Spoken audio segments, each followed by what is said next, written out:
বিজ্ঞ আদালত আমাকে জামিন স্থায়ী মঞ্জুর করেছেন। বিদেশ যাওয়া আমার জরুরি না, যদি প্রয়োজন হয় তখন যেতে যাতে বাধা না থাকে আর কি।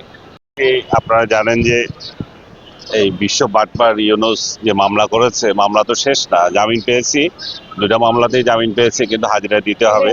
তার অংশ হিসাবে আজকে এসেছি। বিজ্ঞ আদালত আমাকে স্থায়ী মঞ্জুর করেছেন, জামিন স্থায়ী মঞ্জুর করেছেন, এটুকু শুকর আলহামদুলিল্লাহ। কিন্তু মামলা থেকে তো রক্ষা পাচ্ছি না। এটা ইউনুস যে মামলা করে গেছে, যে হয়রানি করছে, সেটা আমি আশা করি যে বর্তমান সরকার সেই হয়রানিটা থেকে রেহাই দিবে আর কি।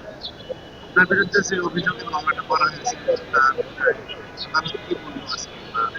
যেমন এটা নিয়ে কোনো কথা হয়নি, আজকে জামিন নিয়েই মূল বিষয়টা হচ্ছিল যে, আর এটা আমার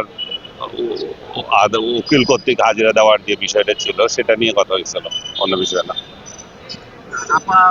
মানে আইনজীবী আদালতে একটা দাবি জানিয়েছিল আদালতের কাছে, সে বিষয়ে আদালত কি বলল? আদালত জামিন মঞ্জুর করেছে, সবগুলোই মঞ্জুর করেছে, বিদেশ যাওয়া মঞ্জুর করেছে, সবকিছু মঞ্জুর করেছে। বিদেশ যাওয়ার অনুমতি। বিদেশ যাওয়া আমার জরুরি না, যদি প্রয়োজন হয় তখন যেতে যাতে বাধা না থাকে আর কি। এছাড়া আর কোনো বিষয়ে আপনার কথা বলার আছে? এছাড়া আর কি বলার আছে, বর্তমান সরকার আমলে যে জিনিসটা আমরা দেখতে পাচ্ছি, ইউনূসের ব্যর্থতার ফলে বর্তমান সরকার আমলেও প্রায় 500 শিশু মারা গিয়েছে। ইউনূস এই ব্যাপারে নির্বিকার হয়ে আছে। এটাই সবচেয়ে আশ্চর্যজনক এবং লজ্জাজনক যে একটা দেশে এইভাবে শিশুরা মারা যাচ্ছে, সেই শিশুরা মারা যাওয়ার ক্ষেত্রে কোনো প্রতিকার পাচ্ছে না, এটার জন্য কোনো বিচার আচার নাই, এবং এটার জন্য কোনো কথা নাই।